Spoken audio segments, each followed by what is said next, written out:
Welcome to Swami Vivekananda institute. और आज के इस वीडियो लेक्चर में हम सीडीपी के एक बहुत ज्यादा महत्वपूर्ण टॉपिक यानी कि बहुत ज्यादा इंपॉर्टेंट टॉपिक पे डिस्कस करने वाले हैं, जिसका नाम है एनसीएफ 2005। ठीक है, एनसीएफ 2005 से हर बार सीटेट के एग्जाम में बहुत सारे क्वेश्चन देखने को मिलते हैं और आने वाली जो एग्जाम है, अपकमिंग एग्जाम है 2023 दिसंबर में, डेफिनेटली ये वाला टॉपिक जो है वो आपके एग्जाम में हेल्प करेगा।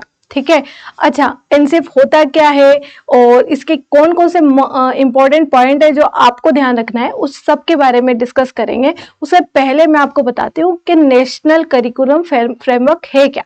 ठीक है, तो एनसीएफ की जब बात करते हैं, नेशनल करिकुलम फ्रेमवर्क 2005 में ये आया था। ठीक है, ये बेसिकली क्या है, एक डॉक्यूमेंट है जिसमें यह बताया गया है कि आप बच्चे को किस तरीके से सिखाएंगे, पूरा ईयर बच्चा क्या सीखेगा, किस तरीके से सीखेगा, इसका पूरा एक क्या दे रखा है, फ्रेमवर्क दिया हुआ है। ठीक है, नेशनल करिकुलम फ्रेमवर्क में एनसीईआरटी के द्वारा इसको प्रिपेयर किया जाता है। ठीक है, एक और चीज होती है एनसीएफटीई, वो टीचर एजुकेशन के लिए होता है, जो कि 2009 में आया था। उसके बारे में यहाँ पे हम डिस्कस नहीं करेंगे, लेकिन आप कंफ्यूज मत हो जाइएगा उसमें और इसमें। ठीक है, ये बच्चों के लिए है, वो टीचर के लिए था। Getting the point. तो एनसीएफ 2005 एक डॉक्यूमेंट है जो बताता है कि बच्चों का करिकुलम किस तरीके से होगा। ठीक है, मतलब बच्चों को क्या सिखाया जाएगा और किस तरीके से सिखाया जाएगा। क्लियर? होपफुली आप लोगों को मेरी बात समझ आई होगी। चलते हैं आगे की तरफ, शुरुआत करते हैं इस वीडियो लेक्चर की। ठीक है, तो जब हम बात करेंगे सबसे पहले, तो नेशनल करिकुलम फ्रेमवर्क 2005 एनसीएफ का पूरा नाम है। ठीक है, बेसिकली इसमें क्या हुआ था, ठीक है, NCF 2005 is one such document in which such topics have been discussed, what and how should children be taught।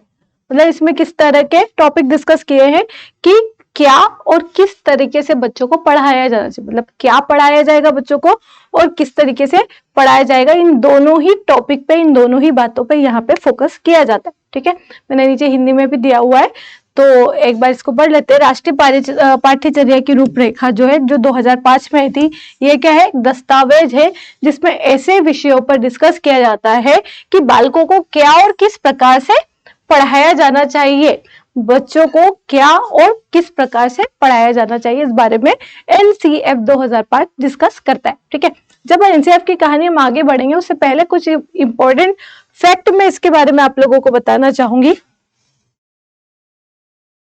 कहाँ सीखेंगे, यहाँ सीखेंगे। ठीक है, यहाँ पे चलिए, तो ये यहाँ से हम देखेंगे। सबसे पहली बात तो ये है कि जो एनसीएफ 2005 है, उससे पहले आपके 3 और एनसीएफ यानी कि नेशनल करिकुलम फ्रेमवर्क आ चुके।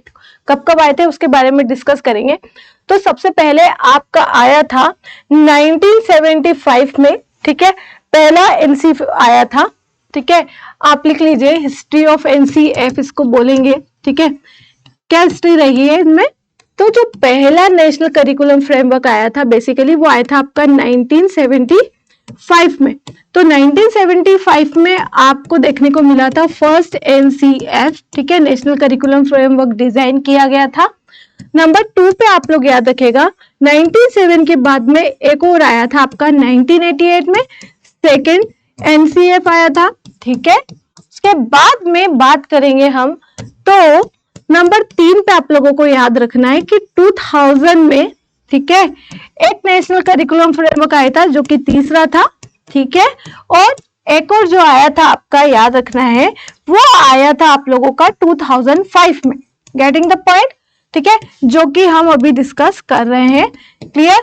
इसको क्या किया गया था, इस वाले को मॉडिफाई करके आपका नेक्स्ट वाला लाया गया था। ठीक है, बात समझ आ रही है? क्लियर? 75, 88, 2000 और 2005, तो ये 4 तरह के एनसीएफ आ चुके हैं। ठीक है, और आज जो हम डिस्कस कर रहे हैं बेसिकली वो है आपका एनसीएफ 2005। डन। चलिए, अब आगे कुछ और बातें इसमें एड ऑन करना चाहूंगी। देखिए, एक बात और याद रखिएगा कि जो एनसीएफ 2005 है, वो बहुत सारी चीजों पे डिस्कस करता है वैसे तो। ठीक है, एक एक करके मैं आपको सारा सिखा भी दूंगी, लेकिन है ना, कुछ बहुत महत्वपूर्ण बातें जो मैं आपको यहाँ पे डिस्कस करवा रही हूँ, आपको याद रखना है उस चीज को। सबसे पहली बात तो आप लोग याद रखेंगे कि एनसीएफ 5 में जो लर्निंग की बात की गई है उसका एजेंडा है लर्निंग विदाउट बर्डन। लर्निंग कैसे होगी भाई? विदाउट बर्डन होगी, मतलब शिक्षा बिना बोझ के, मतलब जो बच्चों के स्कूल में किताबों का बैग का बोझ है वो थोड़ा सा कम किया जाएगा और बच्चों का ओवरऑल जो होलिस्टिक डेवलपमेंट है उसको मेक श्योर किया जाएगा, उसके अकॉर्डिंग बच्चों को सिखाया जाएगा, मतलब लर्निंग विदाउट बर्डन। ठीक है, बात समझ आई?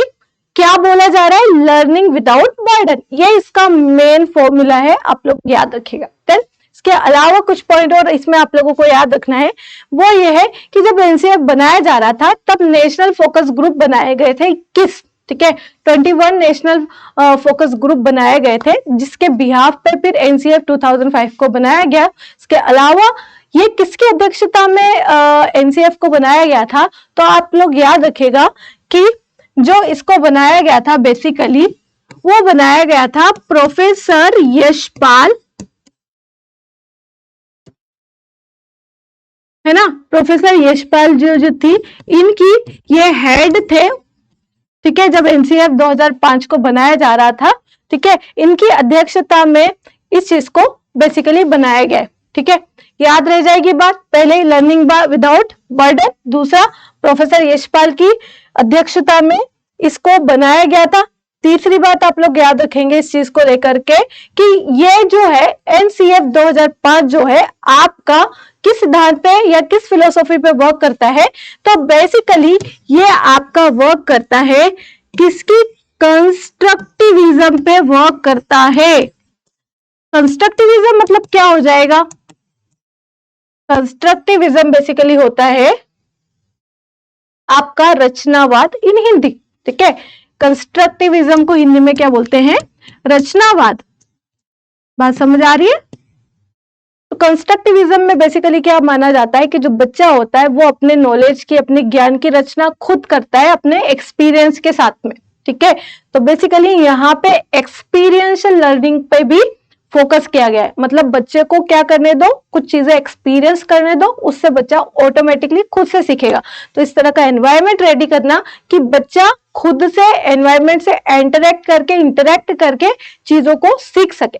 ठीक है, तो बेसिकली एनसीएफ 2005 की जो मेन कोर फिलोसॉफी है वो कंस्ट्रक्टिविज्म है। अच्छा, कंस्ट्रक्टिविज्म की बात किस किसने कही है? कंस्ट्रक्टिविज्म की बात आप लोगों की कही है वाइगोस्की ने और पियाजे ने। ठीक है, पियाजे कॉग्निटिव के बारे को लेकर के कंस्ट्रक्टिविज्म की बात करते हैं और वाइगोस्की सोसाइटी को लेकर के कंस्ट्रक्टिविज्म की बात करते हैं।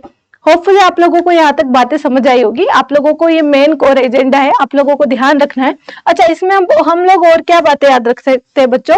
इसमें हम लोग एक और बात याद रखेंगे कि यहाँ पर जो मेन चीज फोकस की गई है बच्चों की, वो एक और फोकस की गई है कि बच्चे यहाँ पे लर्निंग बाय डूइंग पे फोकस करेंगे। ठीक है, जैसा कि मैंने आपको अभी बताया। ठीक है, बच्चे किस चीज पे फोकस करेंगे? लर्निंग बाय डूइंग, मतलब बच्चे को करने दो, एक्सपेरिमेंट करने दो और उनको सीखने दो। तो लर्निंग बाय डूइंग।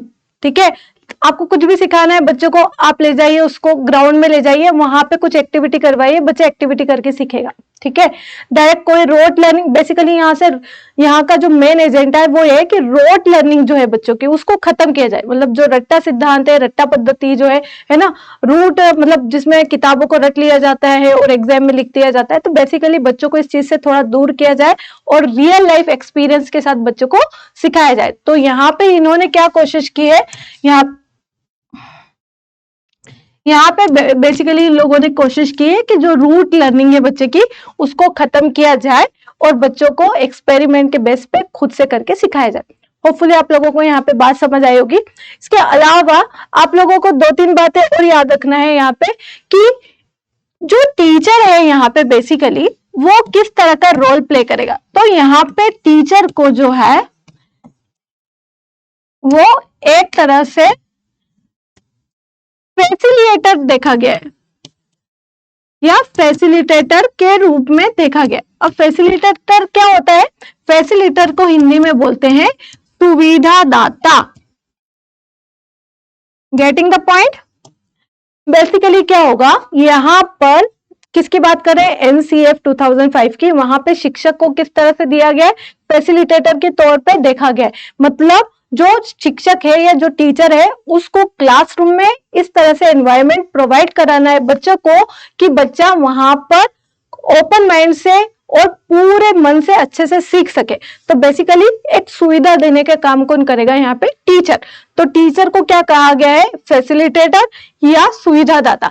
प्लीज ये सारे पॉइंट्स अपनी कॉपी में नोट कीजिएगा, यहां से आपको डेफिनेटली एग्जाम में क्वेश्चन देखने को मिलेंगे।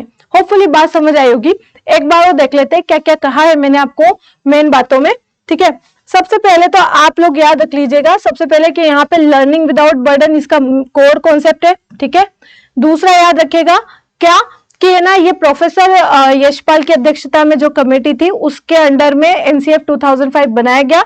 अगला इसकी जो कोर फिलोसॉफी है बेसिकली वो है आपकी कंस्ट्रक्टिविज्म। ठीक है, कंस्ट्रक्टिविज्म मतलब कि बच्चा खुद एक्सपीरियंस करेगा और खुद सीखेगा। ठीक है, तो बेसिकली कंस्ट्रक्टिविज्म की फिलोसॉफी पर आपकी एनसीएफ 2005 की जो पूरा का पूरा फ्रेमवर्क तैयार किया गया है वो बेस्ड है। डन। चलिए, एक और मैंने आप लोगों को क्या सिखाया? मैंने आप लोगों को सिखाया कि यहाँ पे लर्निंग बाय डूइंग पे फोकस किया गया है, रूट लर्निंग रट्टा मार पद्धति को दूर कर दिया गया। क्लियर? चलिए, इसके अलावा आप लोगों को याद रखना है कि टीचर को किस तरह का रोल प्रोवाइड किया गया है? फैसिलिटेटर। मतलब टीचर किस तरह से काम करेगा? सुविधा देगा। किस तरह की सुविधा देगा? किस तरह का सुविधादाता होगा? किस तरह की फैसिलिटेटर होगा? कि बेसिकली टीचर एक ऐसा एनवायरनमेंट क्रिएट करेगा जहां पे हर तरह का बच्चा बिना किसी झिझक के, बिना किसी हेजिटेशन के, बिना कुछ बहुत ज्यादा सोचे अपनी बात को कह सकेगा, लर्न कर सकेगा, एक्टिव होकर के एक्टिविटी में पार्ट ले सकेगा। तो टीचर पार्टिसिपेशन को सुनिश्चित करता है, पार्टिसिपेशन को सुविधा देता है। किसके लिए? बच्चों के लिए, ताकि लर्निंग को बेहतर बनाया जा सके। होपफुली आप लोगों को मेरी बात समझ आ रही होगी। ठीक है, चलते हैं स्लाइड्स की तरफ के स्लाइड्स क्या कहते हैं। अच्छा, इसमें एक दो पॉइंट और मैं एड ऑन करना चाहूंगी। ठीक है, तो आप एक दो पॉइंट और इसमें ये याद रखेगा कि इसकी जो एक और फिलोसॉफी है बेसिकली वो टैगोर का एक ऐसे है उससे ली गई। ठीक है, यहाँ पे क्या लिया गया है? जो इसका कोर कॉन्सेप्ट है ना वो लिया गया है जो रविन्द्रनाथ टैगोर हैं। ठीक है, उनके एक ऐसे से, उस ऐसे का नाम क्या है? बेसिकली उस ऐसे का नाम है आपका सिविलाइजेशन एंड प्रोग्रेस। ठीक है, क्या नाम है basically? Civilisation and progress. Civilisation and progress से लिए लिया गया है। बेसिकली इसमें क्या बताया गया? इसका मेन आइडिया क्या है? बेसिकली आइडिया ये है कि जो बच्चा है वो क्रिएटिव स्पिरिट है। ठीक है, और के साथ में जो लर्निंग होना चाहिए वो किस तरह की होना चाहिए? वो जॉयफुल होना चाहिए। ठीक है, ये दो बात। अब इसको एक एक करके समझेंगे कि मैंने लिखा क्या है और आपको समझना है क्या है। ठीक है, बेसिकली जो इसका कोर आइडिया दिया गया है ना किसका? एनसीएफ 2005 का। ये टैगोर जो है रविन्द्रनाथ टैगोर जी, उनका एक ऐसे था सिविलाइजेशन एंड प्रोग्रेस, वहां से इसका आइडिया लिया गया है। और इसमें बेसिकली बच्चों की दो क्वालिटीज पे फोकस किया जाता है। कौन कौन सी? एक तो हो गए कि बच्चा जो है वो क्रिएटिव स्पिरिट होता है। डेफिनेटली हर एक बच्चा अपने आप में बहुत ज्यादा क्रिएटिव होता है, क्रिएटिविटी शो करता है। और दूसरा यह है कि जो लर्निंग होती है वो जेनरस जॉय, जो भी बच्चा सीखेगा, जो कुछ भी होगा ना उसमें कुछ ना कुछ आनंद मिलना चाहिए, बच्चों को खुशी मिलना चाहिए। ठीक है, मतलब जितना इंटरेस्ट वो बाहर गेम खेलने में और जितना इंटरेस्ट उसको बच्चों के साथ में बात करने से, उनके साथ में खेलने से, घूमने से आता है, उतना ही इंटरेस्ट बच्चे को पढ़ते टाइम क्लास में आना चाहिए। ठीक है, उतना ही मजा आना चाहिए। ठीक है, तो बेसिकली ये दो बातें कि बच्चा क्रिएटिव स्पिरिट होता है। ठीक है, मतलब कुछ ना कुछ क्रिएट करता रहता है, क्रिएटिव होता है। दूसरा, जो कुछ भी लर्निंग होगी वो जॉयफुल होना चाहिए। तो ये दो बातों को ध्यान में रख करके एनसीएफ 2005 की कोर फिलोसॉफी को डिजाइन किया गया है। ठीक है, होपफुली आप लोगों को बात समझ आई होगी। चलते हैं आगे की तरफ। ठीक है, हम चलते हैं एक बार स्लाइड्स पे देख लेते हैं कि स्लाइड में क्या लिखा है। ये सब बातें मैंने स्लाइड में भी लिखी है, ये मैंने आपको डेफिनेशन बता दी थी इसकी। ठीक है, चलिए यहाँ पे आ जाते हैं, फटाफट से आगे बढ़ते हैं। सबसे पहले बात याद रखिएगा, the national curriculum framework 2005 has its origin in Rabindranath Tagore essay civilisation and progress. मैंने आपको बताया ना किस चीज पे डिपेंड करता है, एक ऐसे है रविन्द्रनाथ टैगोर जी का, उसका नाम है आपका, क्या नाम बताया मैंने आपको, सिविलाइजेशन एंड प्रोग्रेस। तो सिविलाइजेशन एंड प्रोग्रेस पे ये चीज क्या करती है, डिपेंड करती है, कौन, एनसीएफ 2005, जहां पे बच्चा क्रिएटिव स्पिरिट है और जेनरस जॉय करता है, मजा आता है, उसलिए वो चीजों को सीखता है। ठीक है, तो क्लासरूम में भी ये दोनों बातें हमें ध्यान में होनी चाहिए। ठीक है, होपफुली यहां तक समझ आया होगा। चलते हैं आगे के कॉन्सेप्ट की तरफ। ठीक है, तो यहाँ पे आगे बात जो कर रहा है वो ये कर रहा है कि the national framework 2005 has also been translated into, ये बहुत इंपॉर्टेंट पॉइंट है बच्चों, याद रखेगा। ठीक है, the language listed in 8th schedule of constitution, मतलब जो एनसीएफ 2005 है बेसिकली उसका अनुवाद जो है वो संविधान की अनुसूची जो 8वीं है, 8वीं अनुसूची के में जो 22 भाषाएं हैं, उन सभी भाषाओं में, उन सभी लैंग्वेजेस में एनसीएफ 2005 का क्या किया गया है, बेसिकली ट्रांसलेशन किया गया है, अनुवाद किया गया है। तो ये भी इंपॉर्टेंट पॉइंट है, याद रखेगा। कौन सी अनुसूची, कौन सा स्केड्यूल, 8th स्केड्यूल, कितनी लैंग्वेजेस, 22 लैंग्वेजेस में इसका क्या किया गया है, बेसिकली इसका ट्रांसलेशन किया गया है। ये बात आप लोगों को बहुत अच्छे समझ में आना चाहिए। ठीक है, इंपॉर्टेंट। चलिए अब आगे की साइड जब हम देखेंगे तो आप लोगों को याद रखना है कि NCF 2005 was prepared under the chairmanship of professor Yashpal. ठीक है, ये वो सारी बातें जो मैं आपको समझा चुकी हूं, एक बार हम जस्ट इसको रिवाइज कर रहे हैं। देन चलिए, बेसिकली ये प्रोफेसर यशपाल जी जो थे उनके अंडर में चेयरमैन, उनके चेयरमैनशिप में इसको बनाया गया था। डन, चलिए इसको पढ़ लीजिएगा, हिंदी वाले भी, होपफुली आपको समझ आया होगा, बिकॉज मैं थोड़ी सी बाइलिंगुअल लैंग्वेज यूज कर रही हूँ। डन, चलिए let's go ahead. And one more thing which you have to learn about it, देखिए ये बहुत ज्यादा इंपॉर्टेंट कॉन्सेप्ट है जो अभी हम बात करेंगे। बेसिकली ये वाला क्या बोल रहे हैं, guiding principles of national curriculum framework 2005, जो इसके गाइडिंग प्रिंसिपल है, 5 गाइडिंग प्रिंसिपल है, उनमें से आपको एग्जाम में क्वेश्चन 100% देखने को मिलेगा। चलिए सीखते हैं साथ में बहुत अच्छे से, ठीक है, मिलकर के, और बहुत अच्छे से सीखना है, याद रखना है, रट्टा मार नहीं करना है, हर एक पॉइंट को दिमाग में कॉन्सेप्चुअल अंडरस्टैंडिंग बिठाते हुए पढ़ना है। ठीक है, अगर रट्टा मार किया तो यहाँ पे अभी सुन रहे हैं तब तक ठीक है, एग्जाम में जाकर के कंफ्यूज हो जाएंगे या फिर भूल जाएंगे। होपफुली आप लोगों को मेरी बात समझ आ रही होगी। चलते हैं आगे की तरफ।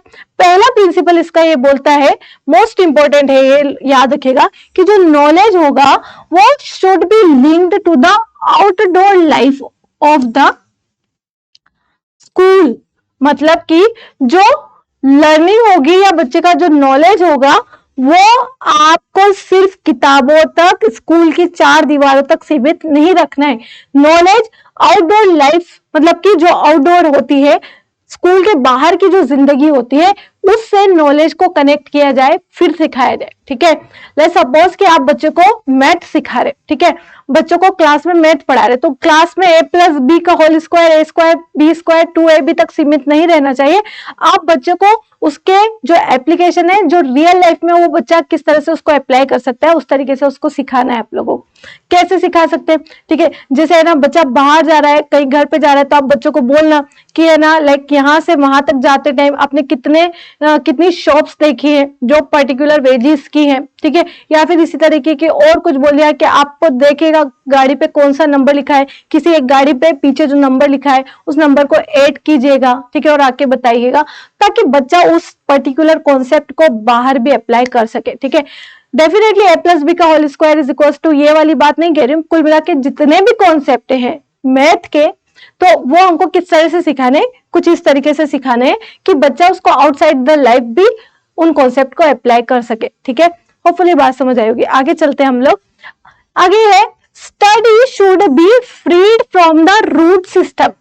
ये तो मैंने आपको बता ही दिया कि रूट सिस्टम नहीं होना चाहिए, लाइक रटो और एग्जाम में लिख दो और आपको बहुत अच्छे मार्क्स मिल जाएंगे, ग्रेड्स मिल जाएंगे। कुल मिलाकर के रूट सिस्टम, ग्रेड सिस्टम, जिसमें बहुत ज्यादा हाईएस्ट परसेंटेज के लिए बच्चों को फोर्स किया जाता है, इस पे फोकस नहीं होना चाहिए। ठीक है, फोकस होना चाहिए बच्चे की रियल एक्सपीरियंशियल लर्निंग पे। गेटिंग द पॉइंट, यानी कि बच्चों को रट्टा मार वाला जो सिस्टम है, रट्टा मार वाला जो तंत्र है, उससे बाहर निकालना है।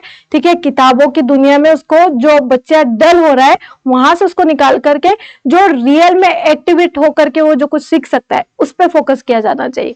ठीक है, चलते हैं आगे की तरफ। अगला है आपका curriculum should not be text book centred.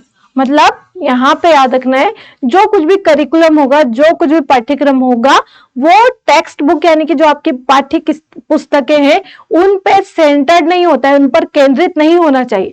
मतलब लाइक कि बच्चा स्कूल में सिर्फ किताबों से कुछ पढ़ा दिया, किताबों से कुछ रटवा दिया, किताबों से ही कुछ लिखवा दिया। ठीक है, इस तरह की लर्निंग नहीं होना चाहिए। ठीक है, एनसीएफ 2005 इस तरह की लर्निंग का विरोध करता है। ठीक है, उनके अकॉर्डिंग फिर अगेन कि जो कुछ भी सीखा है, ठीक है, सिर्फ सेंटर्ड, उसको सिर्फ और सिर्फ बुक को सेंटर नहीं बनाना है, इसके अलावा भी बहुत सारी चीजें बाहर की लर्निंग है उस पर फोकस किया जाना चाहिए। उस तरीके से बच्चों को सिखाना चाहिए कि बच्चा जो कुछ भी वो सीख रहा है वो उसको अपनी रियल लाइफ में क्या कर सके, एक्सपेरिमेंट कर सके, महसूस कर सके और उसकी एक्टिविटी बेहतर हो सके। देन चलते हैं आगे की तरफ। अगला है आपका make exams more flexible and integrate with classroom activities। Basically क्या होता है कि जो बच्चों के एग्जामिनेशन है वो फ्लेक्सिबल होना चाहिए और इंटीग्रेटेड होना। एग्जाम फ्लेक्सिबल और इंटीग्रेशन का मतलब ये होता है कि एग्जाम में लचीलापन होना चाहिए। ठीक है, एग्जाम कुछ इस तरीके से लिया जाना चाहिए कि जो बच्चे का सिर्फ आईक्यू टेस्ट नहीं करती हो, बल्कि जो डेवलपमेंट के 4 एस्पेक्ट है, कौन कौन से, फिजिकल, कॉग्निटिव, सोशल और एक और इमोशनल, इन सब एस्पेक्ट को भी एग्जाम जो है वो जो इवेल्युएशन है उसके द्वारा बच्चे का होलिस्टिक अप्रोच में क्या किया जा सकता है, इवेल्युएशन किया जा सके। गेटिंग द पॉइंट, मतलब अप्रोच कैसी होनी चाहिए, इंटीग्रेटेड। इंटीग्रेटेड में क्या हो गया, फिजिकल डेवलपमेंट भी हो गया, आईक्यू भी हो गया, ईक्यू भी हो गया, सोशल डेवलपमेंट भी हो गया। तो ये सारी चीजें एक ही चीज में इंटीग्रेटेड होना चाहिए और बच्चे की होलिस्टिक पर्सनैलिटी को चेक किया जाए, इस तरह की एग्जाम होना चाहिए, इस तरीके की फ्लेक्सिबिलिटी होना चाहिए। न कि एक रिजिड सिस्टम जो सालों से चला आ रहा है कि ठीक है आपको कुछ क्वेश्चन है, कुछ किताबें पढ़नी है, एक पेपर आएगा उसमें प्रश्न पढ़ते जाना है, क्वेश्चन पढ़ते जाना है और आंसर करते जाना है। तो this is not a right way. ठीक है, द राइट वे इज कि बच्चे का होलिस्टिक एग्जामिनेशन हो। ठीक है, उसके सभी आयामों को चेक किया जा सके, उसके सभी एस्पेक्ट को चेक किया जा सके एग्जाम के थ्रू। होपफुली आप लोगों को मेरी बात समझ आ रही होगी। चलते हैं आगे की तरफ। फिफ्थ वाला, student should be pre prepared national value. मतलब क्या होता है कि बच्चों को सिर्फ और सिर्फ रट्टा मार करके सिर्फ एक मशीन नहीं बनानी है कि सिर्फ उसके अंदर नॉलेज, इंफॉर्मेशन भर भर के आपने एक रोबोट तैयार कर दिया। ठीक है, ऐसा नहीं होना चाहिए। बच्चे को किस तरीके से सिखाया जाना चाहिए, बच्चे को की लर्निंग इस तरीके से होना चाहिए कि जब वो पर्टिकुलर एक टाइम पीरियड तक पढ़ाई कर ले, स्कूल में अपना टाइम बिता ले, तो उसके अंदर नेशनल वैल्यूज, देश को लेकर के वैल्यूज जनरेट हो। ठीक है, वो समझे कि यार ये मेरी कंट्री है, कंट्री के लोग हैं, कंट्री के लिए कुछ करना चाहिए। ठीक है, अपनी कंट्री का वो रेस्पेक्ट कर सके। ठीक है, कंट्री के लिए वो कंट्रीब्यूट कर सके। तो ऐसे नागरिक हमको बच्चों के फॉर्म में तैयार किए जाना चाहिए। ठीक है, ये भी एनसीएफ 2005 की जो मेन लिस्ट है, मेन प्रिंसिपल है, उसका एक पार्ट है। ठीक है, होपफुली आप लोगों को मेरी बात समझ आई होगी। तो that's it for principles of NCF 2005। ठीक है, होपफुली ये पर्टिकुलर सेक्शन आपको समझ आया होगा। चलते हैं आगे की तरफ। जो आगे का है आपका, ये मैंने यहाँ पे हिंदी में इसको लिखा हुआ है, तो आप एक बार इसको देख लीजिएगा। ठीक है, चलिए अब जब हम आगे की साइड बात करेंगे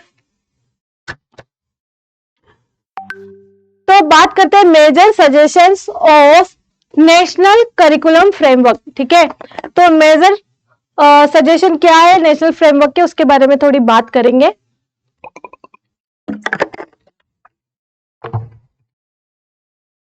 पहला है इसका, the child is active The child is active. He knows and learn on his own and tries new things, manipulate, make mistake and improve himself. Basically क्या बोलना चाह रहा है कि जो बच्चा होता है वो एक्टिव होते हैं, सक्रिय होते हैं, उनके अंदर इतनी कैपेबिलिटी होती है कि वो चीजों में क्या कर सके, चीजों में गलतियां कर सके, ठीक है, चीजों में नए अनुभव कर सके, अनुभव करने के बाद में गलतियां करेगा, त्रुटियां करेगा, त्रुटियां करने के बाद खुद उनको सुधारेगा और सीख जाएगा। ठीक है, तो बच्चे बेसिकली कैसे होते हैं, एक्टिव होते हैं। ये नंबर 1 सजेशन हमको कौन देता है, NCF 2005। क्या, child is active, know learn on his own, खुद से सीखना जानता है बच्चा, एंड ट्राइज न्यू थिंग्स, बच्चा नई नई चीजें ट्राई करता है, उनमें मैनिपुलेशन करता है, कुछ गलतियां करता है, बदलाव करता है और फिर क्या करता है, उस खुद ही अपने अंदर इंप्रूवमेंट कर लेता है। होपफुली आप लोगों को मेरी बात समझ आ रही होगी। चलते हैं आगे की तरफ। जो आगे आप लोगों का याद रखिएगा, learning is active and social activity. इसके अकॉर्डिंग क्या होता है, एनसीएफ 2005 ये कहता है कि जो लर्निंग है वो कैसी प्रोसेस है, एक एक्टिव प्रोसेस है और इसके अलावा एक सोशल प्रोसेस है। ठीक है, डेफिनेटली जब लर्निंग होगी तो जैसे मैं आप लोगों को पढ़ा रही हूँ, ठीक है, तो मैं यहां से पढ़ा रही हूँ तो आई एम एक्टिव, और अगर आप सिर्फ पैसिव होकर के सुन रहे हैं तो आप सीख नहीं पड़े। अगर आपको भी सीखना है तो आपको भी एक्टिवली पार्टिसिपेट करना पड़ेगा, केयरफुली लिसन करना पड़ेगा, अपने नोट्स बनाने पड़ेंगे, तो क्या होता है, लर्निंग बहुत अच्छे तरीके से हो पाएगी। तो लर्निंग क्या होती है, एक्टिव सिस्टम होती है। यहां से भी एक्टिव होना जरूरी होता है, वहां से भी एक्टिव होना जरूरी होता है। ठीक है, तो एक्टिव सिस्टम होती है लर्निंग, और इसके अलावा सोशल होती है। सोशल होती है मतलब कि हम एक दूसरे से चीजें सीखते हैं, है ना। मतलब अगर हम सोसाइटी में रहते हैं तो सोसाइटी के लोगों से सीखते हैं। बच्चा जब छोटा होता है तो सबसे पहले अपने माता पिता से सीखता है ना, पेरेंट्स से सीखता है, फिर अपने सिबलिंग से सीखेगा, स्कूल जाएगा तो टीचर से सीखेगा, दोस्तों से सीखेगा, फिर अगर जॉब के लिए जाएगा तो अपनी कॉलीग से सीखेगा, बॉस से सीखेगा। ठीक है, तो बेसिकली लर्निंग जो होती है वो सोशल प्रक्रिया का एक पार्ट है। डन, चलिए अब आगे बात करेंगे। Learning should not be mechanical और रिपीटेड। जो लर्निंग है वो एक तरह से मैकेनिकल नहीं होना चाहिए, रोबोटिक नहीं होना चाहिए। ठीक है, कि जो एक तरह से आप करते हुए आ रहे हो, बस उसी तरीके से चीजों को कर रहे हो, दैट्स इट। उसमें कोई चेंज नहीं, कोई मॉडिफिकेशन नहीं है, कोई इंप्रूवमेंट नहीं है, तो उसको लर्निंग नहीं कहेंगे। लर्निंग हमेशा क्या करेगी, आपकी लाइफ को इंप्रूव करेगी। ठीक है, लर्निंग हमेशा एक्टिव सिस्टम है। ठीक है, ये एक पैसिव सिस्टम नहीं है कि एक बार जो हो गया सो हो गया। हमेशा लर्निंग के थ्रू आपके अंदर कुछ ना कुछ मॉडिफिकेशन आएंगे। ठीक है, लर्निंग के थ्रू आपके बिहेवियर में हमेशा चेंजेस आते रहेंगे। और लर्निंग कब तक करनी है, जब तक लाइफ है तब तक। तो लर्निंग क्या होती है, एक लाइफ लॉन्ग प्रोसेस होती है, और it's not a passive activity, it is an active system. ठीक है, इसलिए हमेशा याद रखना है कि कुछ ना कुछ लर्न करना होता है, तो आपका एक्टिव होना बहुत ज्यादा जरूरी होता है। गेटिंग द पॉइंट, इसमें क्या बोला, इसलिए मैकेनिकल नहीं होना चाहिए। लाइक एक ही बात को, एक ही चीज को बार बार रिपीट अगर कोई करे, ले सपोज आपने जैसे ले सपोज आपने सीडीपी को कंप्लीट कर दिया, आपने सीडीपी पढ़ लिया। ठीक है, तो अब आप उसको बार बार एक ही तरह से पढ़ते ही जा रहे हो, तो इट्स नॉट मेक सेंस। ठीक है, वेदर आपको क्या करना चाहिए कि आगे ऐड करना चाहिए सीडीपी में, और नए नॉलेज को किस तरह से ऐड करेंगे, एक्स्ट्रा पीवाईक्यूज कैसे लगाएंगे, पीवाईक्यूज को सॉल्व कैसे करेंगे। तो बेसिकली इससे रिलेटेड नॉलेज क्या होता रहेगा, टाइम टू टाइम अपडेट होता रहेगा, बढ़ता रहेगा, आगे बढ़ता रहेगा, तो उसको बोलेंगे लर्निंग। ठीक है, तो लर्निंग कभी भी मैकेनिकल नहीं होती, याद रखिएगा। देन चलिए आगे की साइड जब हम बात करेंगे तो अगला है, learning should be associated with Joy and satisfaction instead of fear and discipline. Basically क्या बोल रहा है कि जो लर्निंग है वो जॉय सेटिस्फाइड होनी चाहिए, मतलब उसे खुशी मिलना चाहिए और आत्मसंतुष्टि मिलना चाहिए, न कि क्या करवाना है आपको, डर और डिसिप्लिन की वजह से। आपको क्लासरूम में बच्चों के साथ ऐसा माहौल नहीं बनाना चाहिए कि बच्चे याद नहीं किया तो पनिशमेंट मिलेगी। कुल मिलाकर के बच्चों में डर क्रिएट नहीं करना चाहिए। क्लास का एनवायरनमेंट टीचर को इस तरह से बना करके रखना चाहिए कि बच्चा उसमें एंजॉय कर सके, उसको मजा आ सके, वो क्लास आने के लिए अगले दिन क्या रहे, एक्साइटेड होके यार क्लास जाना है, पढ़ना है, कुछ सीखना है, कुछ नया करने को मिलेगा, ना कि वो डर के अगले दिन स्कूल ही आना बंद कर दे। ठीक है, तो लर्निंग हमेशा जॉयफुल होना चाहिए। ठीक है, सेटिस्फाइड होना चाहिए, उससे कुछ ना कुछ संतुष्टि मिले, चलो अच्छा है, कुछ सीखा, कुछ आगे बढ़े, लाइफ में कुछ वैल्यू ऐड हुई। ठीक है, तो लर्निंग का मकसद ये होना चाहिए, ना कि डर होना चाहिए, पनिशमेंट होना चाहिए। ठीक है, गेटिंग द पॉइंट। चलिए, ओके, आगे की जब हम बात करेंगे, ठीक है, इसमें और भी बहुत सारे पॉइंट्स हैं। ठीक है, इनको एक एक बार डिस्कस करेंगे।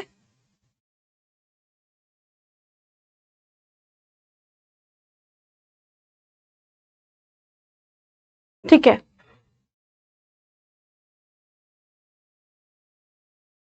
चलिए इसकी बात करते हैं कि जो एनसीएफ है बेसिकली वो बात करता है मल्टीलिंगुअल क्लासरूम की। मतलब एक ऐसा क्लासरूम जिसमें अलग अलग भाषाओं के बच्चे हो, एक ऐसा क्लासरूम जिसमें अलग अलग भाषाओं के जानने वाले बच्चे हो। उससे क्या होता है, बेसिकली बच्चा एक दूसरे से लैंग्वेज को सीखता है। ठीक है, और जैसे जैसे लैंग्वेज का डेवलपमेंट बच्चों में होता है, बच्चों की लर्निंग बहुत अच्छी होती है। ठीक है, बच्चों की पर्सनैलिटी बहुत अलग तरीके से ग्रो करती है। ठीक है, इसलिए एनसीएफ क्या करता है, एनसीएफ 2005 जो है वो मल्टीलिंगुअल क्लासरूम को क्या करता है, प्रमोट करता है। ठीक है, और बेसिकली किस बात की वकालत करता है, 3 लैंग्वेज फॉर्मूला, जो कि आपको किसने दिया था, जो आपकी 1986 में नेशनल एजुकेशन पॉलिसी आई थी, उसमें जब बात की थी 3 लैंग्वेज फॉर्मूला की, तो उसी को एनसीएफ 2005 बोलता है कि उसको इंप्लीमेंट किया जाना चाहिए। 3 लैंग्वेज फॉर्मूला में कौन कौन सी लैंग्वेजेस आ जाएगी, एक तो बच्चे की जो मदर टंग है वो, दूसरा आ जाएगा हिंदी या इंग्लिश, तीसरा जो है वो बेसिकली जो संविधान की 8वीं अनुसूची में 22 भाषा है उनमें से कोई एक भाषा। ठीक है, तो 3 लैंग्वेज फॉर्मूला। देन अगली बात करेंगे, it has talked about 4 language skill. ठीक है, listening, speaking and reading and writing. ठीक है, ये लैंग्वेज में भी 4 स्किल्स के बारे में बात करता है। कौन कौन सी, सबसे पहले याद रखना, लिसनिंग सुनना, स्पीकिंग मतलब बोलना, रीडिंग मतलब पढ़ना, और लास्ट हो गया आपका राइटिंग मतलब लिखना। ठीक है, बात समझ आ रही है, क्लियर। तो ये 4 लैंग्वेज स्किल पे भी ये फोकस करता है। क्लियर। अगली बात जब हम बात करेंगे वो है avoid considering any type of information as,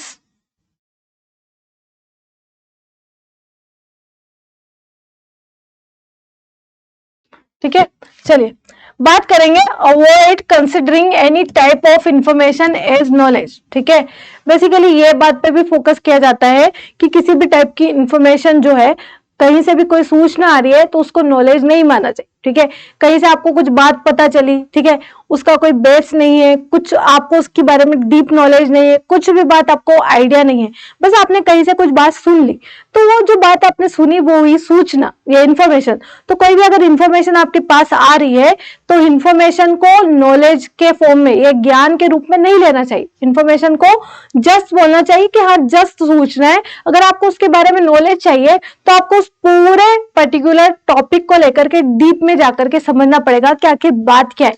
getting the point. तो इंफॉर्मेशन इज नॉट नॉलेज, ये बात याद रखें। सूचना जो है वो ज्ञान नहीं है। क्लियर। तो आज के इस वीडियो लेक्चर में हम इतनी ही बात करेंगे।